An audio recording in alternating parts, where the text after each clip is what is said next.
na guia, Deus que me alumia.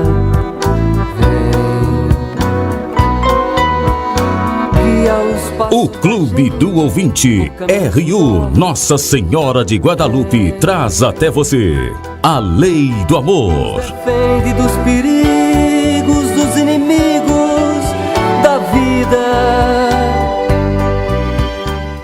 Também sou teu povo, Senhor, estou nessa estrada.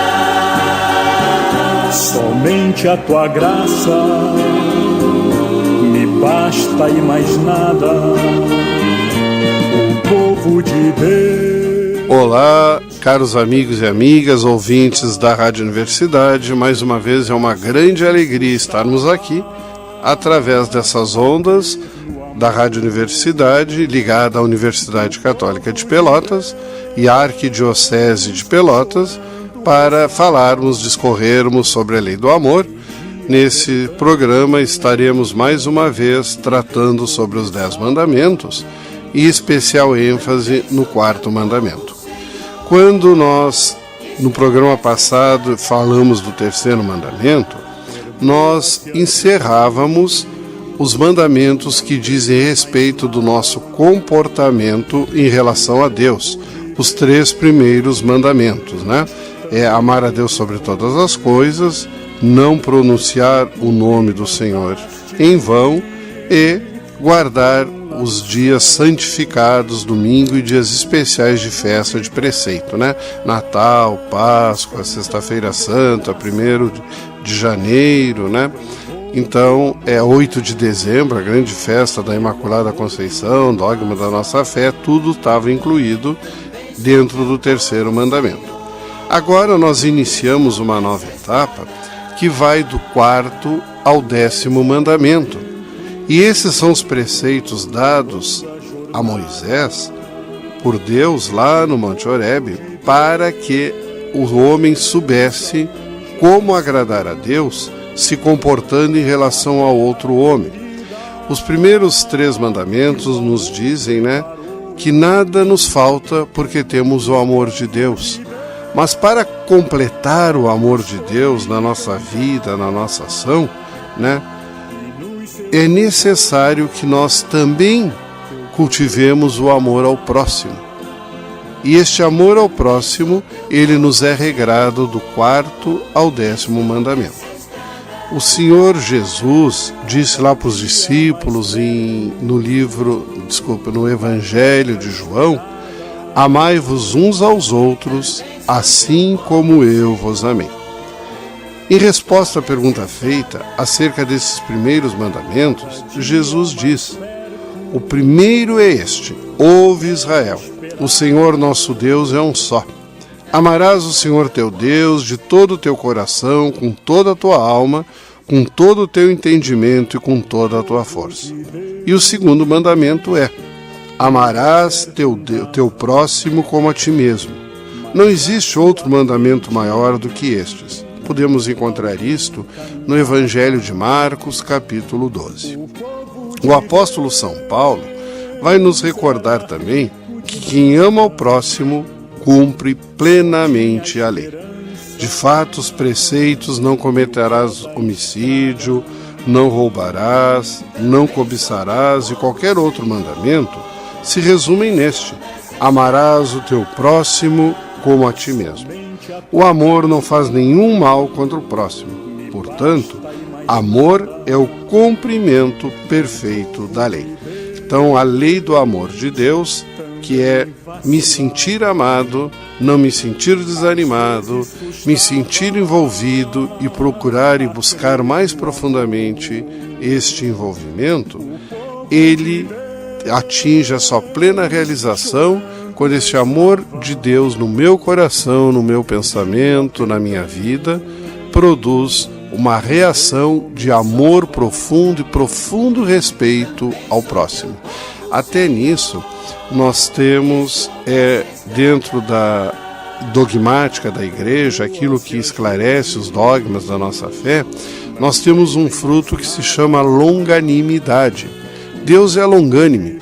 Deus compreende até melhor que cada um de nós O porquê pensamos assim, o porquê reagimos assim, o porquê colocamos a nossa vida em tal patamar assim.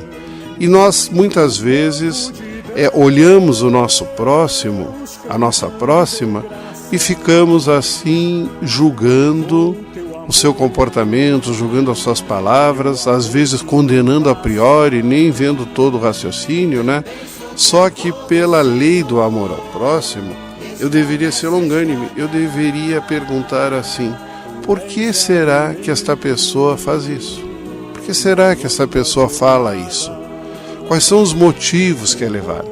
E nisso a gente vai ver assim aspectos psicológicos, a gente vai ver aspectos existenciais, a gente vai ver aspectos ambientais, a gente vai ver a história da criação, do desenvolvimento, né, de sofrimentos, de medos, de traumas que aconteceram na vida dessa pessoa. Portanto, este bloco agora do 4º até o 10º mandamento, ele espera de nós que sejamos então um reflexo da longanimidade de Deus, um reflexo do seu amor, da sua paciência, da sua misericórdia, do seu perdão quando necessário, mas acima de tudo da sua esperança em crer que o amanhã será melhor do que hoje.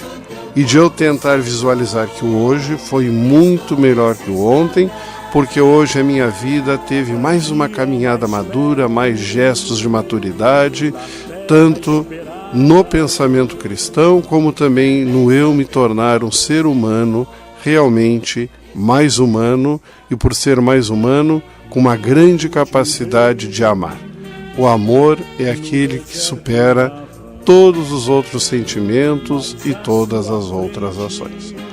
E nós vamos iniciar então esta caminhada com o 4º mandamento de Deus.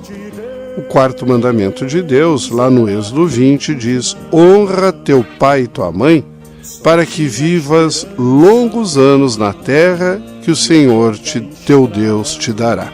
Né? Olha bem, é o único mandamento que tem uma promessa dos 10 mandamentos. Honra teu pai e tua mãe, para que vivas longos anos na terra que o Senhor Deus te dará.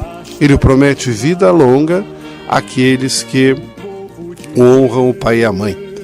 Então agora também, neste momento, para um pequeno intervalinho, o Padre Zezinho vai nos trazer uma mensagem.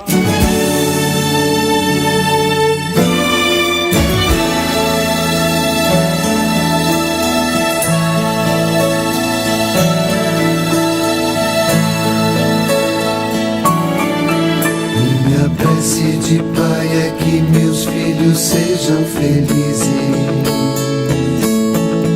Minha prece de mãe é que meus filhos vivam em paz, que eles achem os seus caminhos, Amém, e sejam amados, vivam iluminados.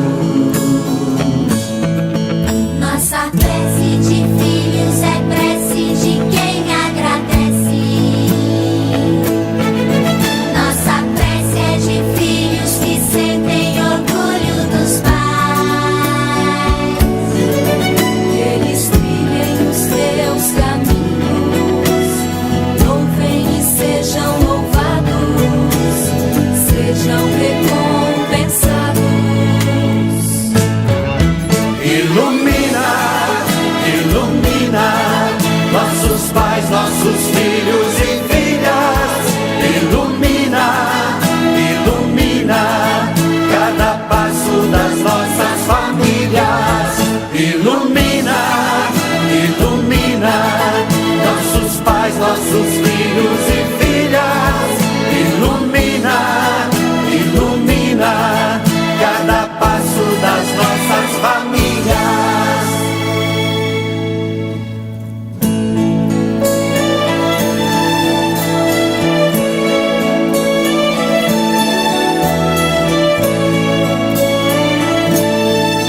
Minha prece ao Senhor é também pelos meus familiares.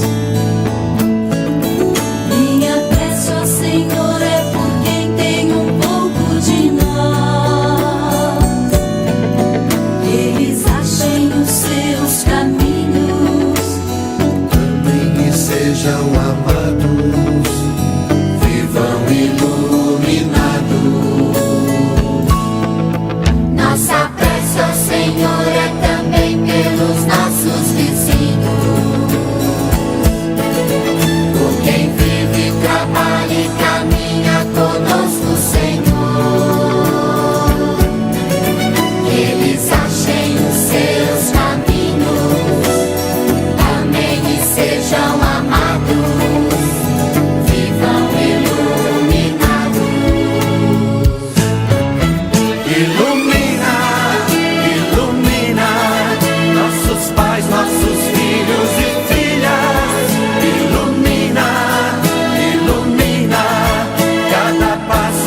nossas famílias. Ilumina, ilumina nossos pais, nossos filhos e filhas. Ilumina, ilumina cada passo das nossas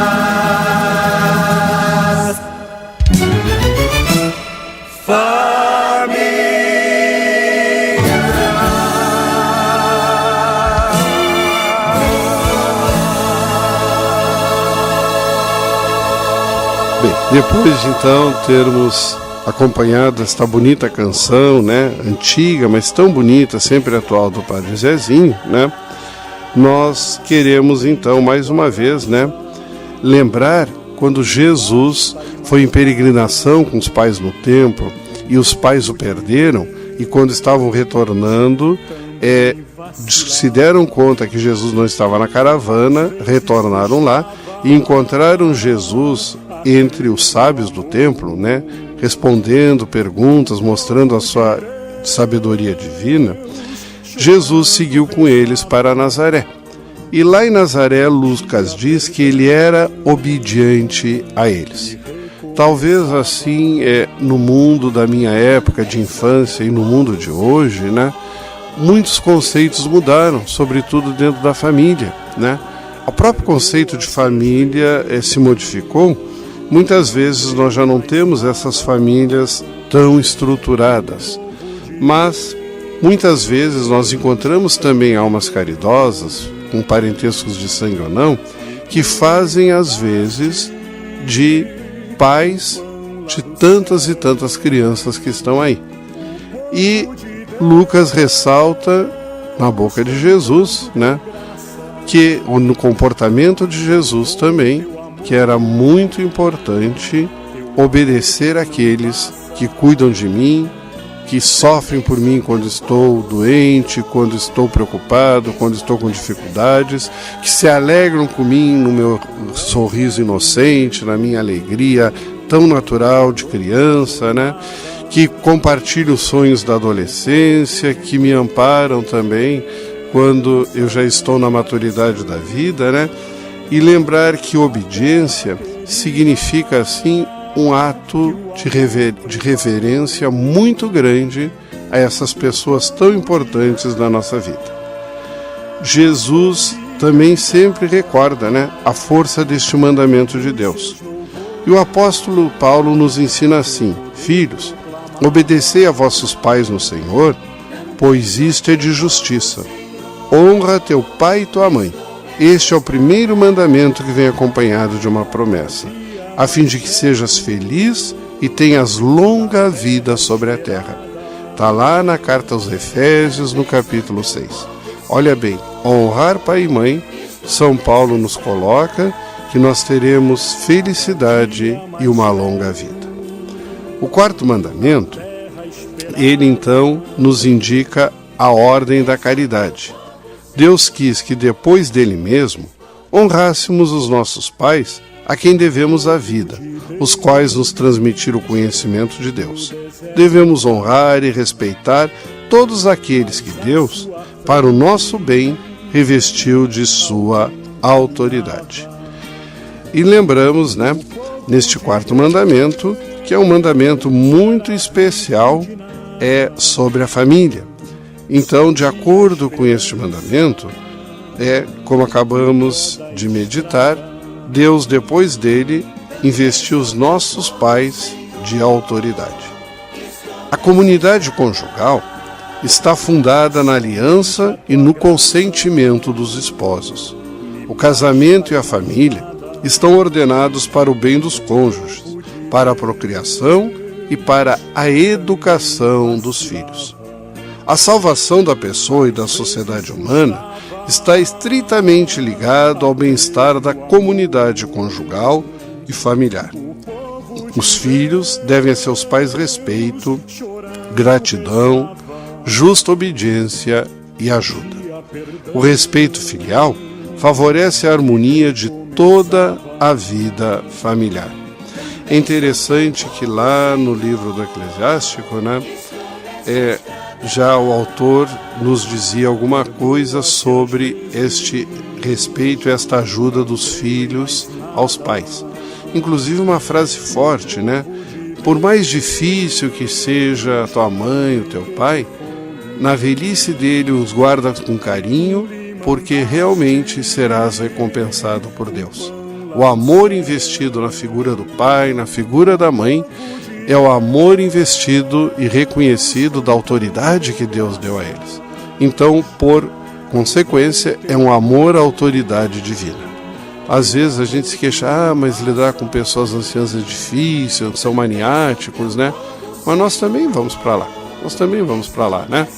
Então, se nós tivermos essa longanimidade justamente com aqueles que nos geraram e que foram colocados por Deus como sustentáculos na nossa vida, né, perdoando tudo aquilo que a gente não entende, procurando amar com intensidade, procurando às vezes até um sacrifício próprio para oferecer a eles algo de bom e positivo, procurando isso, Deus, com toda certeza, saberá derramar as suas bênçãos cada vez mais profícuas sobre nós. Os pais são os primeiros responsáveis pela educação de seus filhos, na fé, na oração e em todas as virtudes. Eu me lembro assim, ao longo desses meus 31 anos de padre, muitas vezes, na hora da homilia, nas celebrações, eu me lembrava de historinhas catequéticas que a minha mãe me contava, sempre indicando um fundo moral, quer dizer, sempre no sentido de me colocar dentro de um caminho virtuoso. E muitas vezes a gente refletia essas historinhas ligando a palavra de Deus, né? E as pessoas diziam que entendiam melhor os desígnios de Deus. Então é muito bom saber, né, que os pais são responsáveis também por nos educar em todas as virtudes. Tem o dever de prover, na medida do possível, as necessidades físicas e espirituais de seus filhos. No mundo hoje em dia também, onde há tanto desemprego e subemprego, eu fico imaginando às vezes um pai trabalhar e no meio do mês não ter mais o dinheiro necessário para o sustento da sua casa.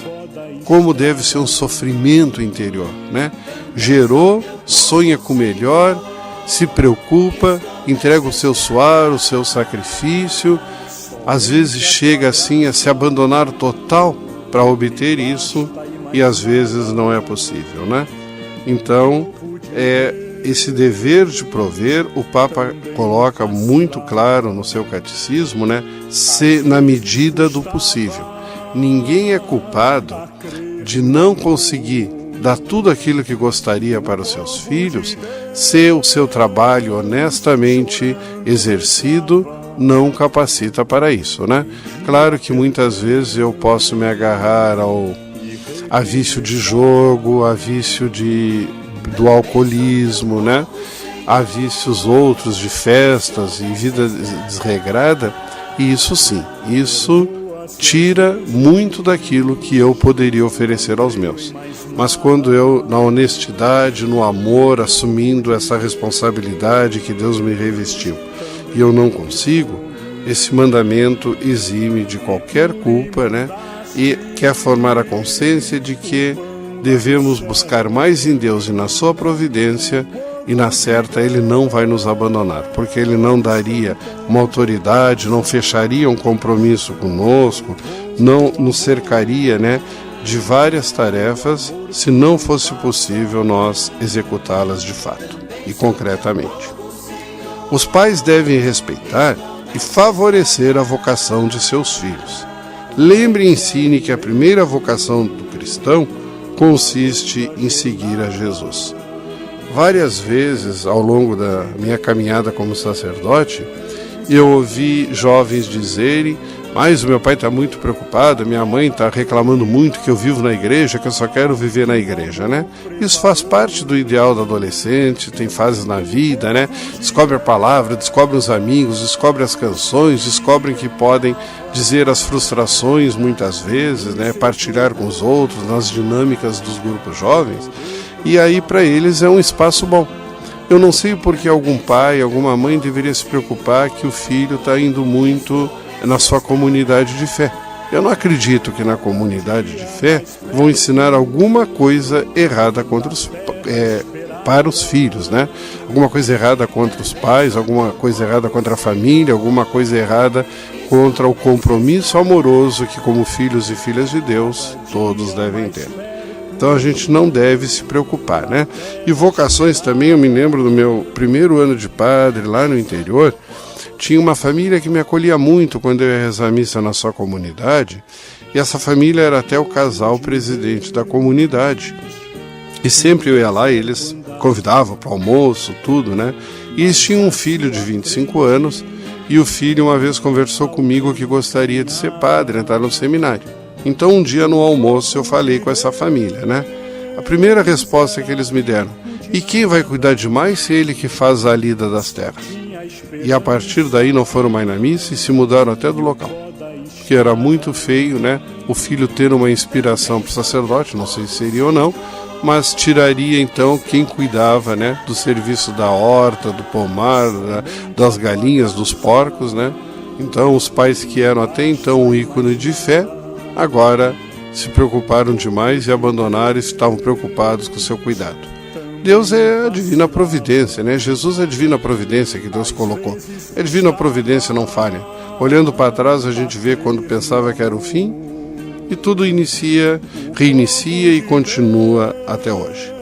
Então devemos lembrar que os pais, através desse quarto mandamento, devem favorecer a vocação dos seus filhos. Também, eu me lembro que na Revolução Francesa, Napoleão Bonaparte, a Revolução Francesa suprimiu muita coisa da igreja na França, né? 30 mil padres foram expulsos, perseguidos, escravizados, guilhotinados, conventos inteiros destruídos, né? E várias dioceses sumiram. E Napoleão Bonaparte, então, quando readmitiu a igreja no território da França, ele criou uma doutrina a ser dada para todas as crianças na igreja. E nesta doutrina ele dizia que o quarto mandamento jogava para as autoridades legitimamente constituídas o mesmo poder que dava aos pais. E a igreja hoje em dia diz que a autoridade pública deve respeitar os direitos fundamentais da pessoa humana e as condições de exercício da sua liberdade. É realmente uma constituição de Deus. A autoridade legitimamente é constituída, mas ela não pode, uma vez que chegou ao poder, oprimir, esmagar e, sobretudo, não respeitar os cidadãos. A justiça, o espírito de verdade, de solidariedade e de liberdade, o quarto mandamento diz que todos devem obedecer e viver, né? Também, então, o nosso tempo está se esgotando, né? Sempre uma vontade de falar mais alguma coisa, e nós, então, mais uma vez nos despedimos, nos lembrando que estamos aguardando se alguém quer ser o nosso patrocinador, se alguém quer fazer parte do Clube do Ouvinte também. Tchau a todos, que a bênção de Deus permaneça em vocês e em suas casas.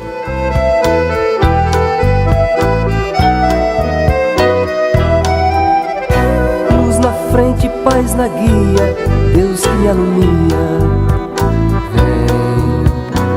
Seja um missionário da evangelização. Participe do Clube do Ouvinte.